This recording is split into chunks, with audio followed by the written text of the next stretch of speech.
Bonjour, aujourd'hui nous allons voir comment gérer une classe virtuelle Big Blue Button BN. Premièrement, on active le mode édition comme à chaque fois.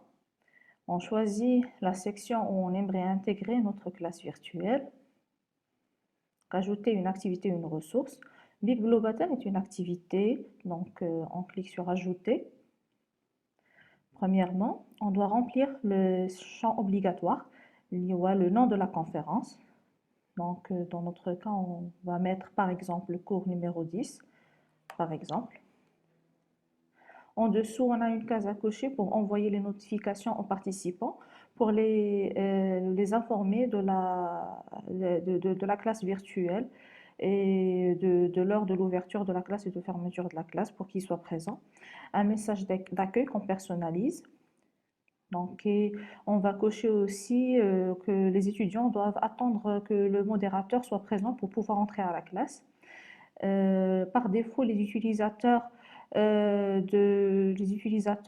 sont les participants en mode, les étudiants en mode participant et le professeur en mode modérateur. Donc, on paramètre le temps d'activation de la classe et de la fin de la classe, puis on enregistre. Donc, une fois enregistré, on revient à notre cours, on quitte le mode édition. Voilà. Après, donc, on peut accéder à notre salle virtuelle. Donc, on clique sur Entrer dans la session. Donc, on est redirigé vers une nouvelle fenêtre. Alors, premièrement, Big Blue Button nous demande de choisir si on va utiliser le microphone ou bien uniquement les écouteurs. Puis, nous passe à un test d'écho pour vérifier si le microphone marche bien.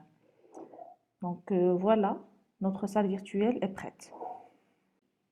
Donc, au milieu de la présentation, au haut, nous avons le titre du cours de la salle. À côté, on peut commencer l'enregistrement. Donc, un message s'affiche pour activer l'enregistrement. Donc, on peut l'arrêter à n'importe quel moment par le même bouton. Donc, voilà. Après, nous avons les 3 points avec plus d'options donc pour afficher en plein écran ou bien pour paramétrer le son, etc.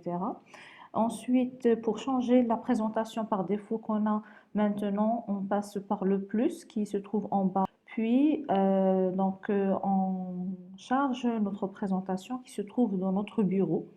Donc, ouvrir. Donc, voilà. Une fois prêt à télécharger, on clique sur télécharger. Voilà, convertir. Voilà, une fois la présentation chargée, donc on la retrouve dans l'écran principal. Donc, à droite de l'écran principal, nous avons une boîte à outils. Cette boîte à outils contient plusieurs éléments qui nous permettent d'éditer les PowerPoint et par exemple pour mettre en valeur certains éléments avec des rectangles, des triangles, des cercles. Nous pouvons aussi insérer un texte dans le cas où on aimerait faire des démonstrations en direct avec les étudiants ou bien on aimerait insérer du texte en direct pour les étudiants. Donc voilà, donc par exemple ici on va ajouter un titre en utilisant l'outil texte. Et bien sûr l'outil texte, une fois sélectionné, on peut changer la couleur, la taille du texte. Voilà, donc on peut augmenter la taille, changer de couleur. Voilà, et insérer le texte là où on veut. Pour défiler le diapo, là, la présentation, il suffit de cliquer sur les flèches supérieures, inférieures qui se trouvent en bas. Et au milieu de ces deux flèches, nous avons le numéro du diapo affiché. Donc, toujours dans la boîte à outils, on peut bien choisir l'outil cercle pour mettre en valeur certains éléments. On peut annuler une annotation, comme on peut supprimer toutes les annotations sur le diapo. Et on peut activer le mode multi-utilisateur si on veut que les autres participants eux aussi modifient dans la présentation. Après, là, on va essayer de donner la main à un étudiant pour qu'il puisse, lui, faire la présentation. Donc, par exemple, dans le cas des masters où les étudiants sont menés à faire des présentations, donc le modérateur principal, il clique sur le nom de l'étudiant et le choisit comme présentateur.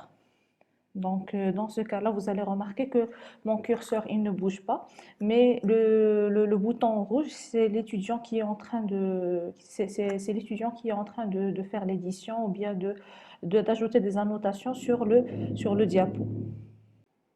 Voilà, comme on peut remarquer aussi donc, que l'étudiant il peut bien se déplacer dans les diapos, avancer ou reculer la présentation comme il le désire.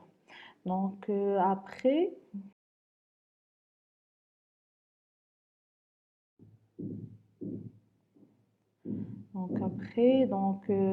le professeur il peut retirer le mode présentateur à l'étudiant quand il le désire en cliquant sur son icône à lui, au présentateur, et en choisissant l'option suivante, devenir présentateur. Donc, vous allez remarquer que l'icône présentateur se déplace vers le professeur à nouveau. Donc voilà. Maintenant, on va donner la main à notre étudiant.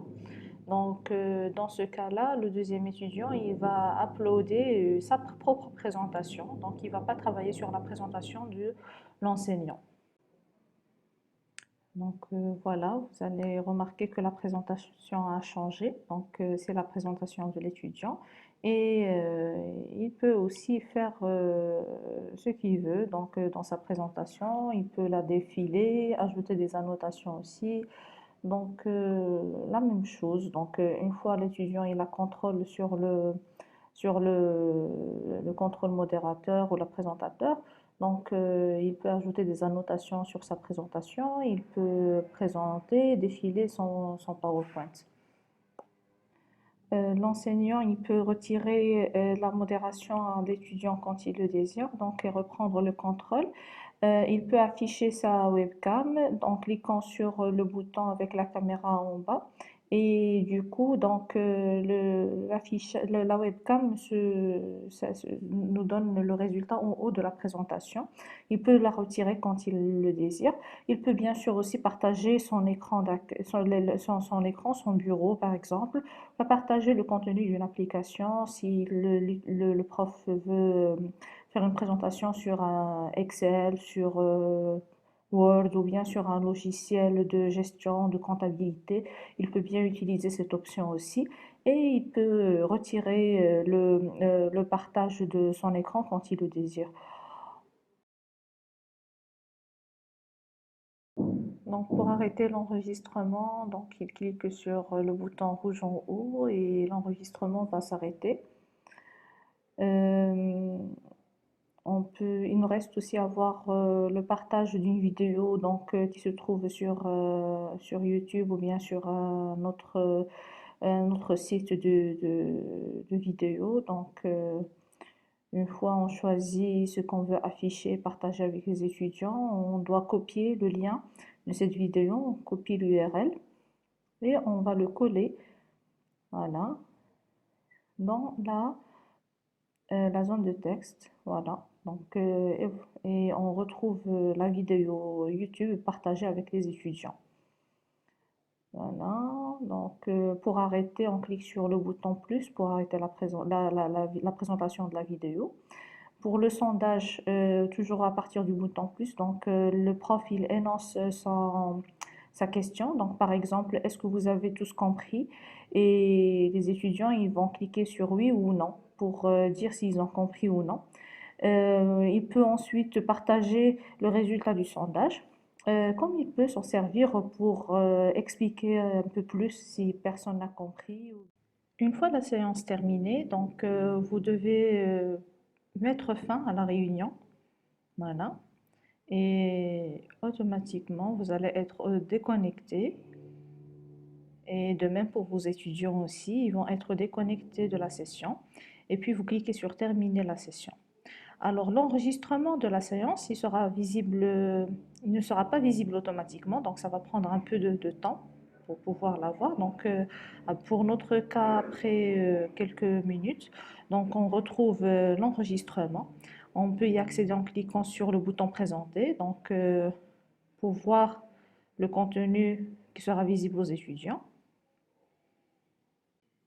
Si vous voulez que la vidéo ne soit pas visible aux étudiants, donc vous revenez au tableau et vous cliquez sur l'icône droite avec l'icône sous forme d'œil et vous désactivez l'affichage. Sinon, si vous désirez supprimer carrément la présentation du serveur, donc vous cliquez sur supprimer.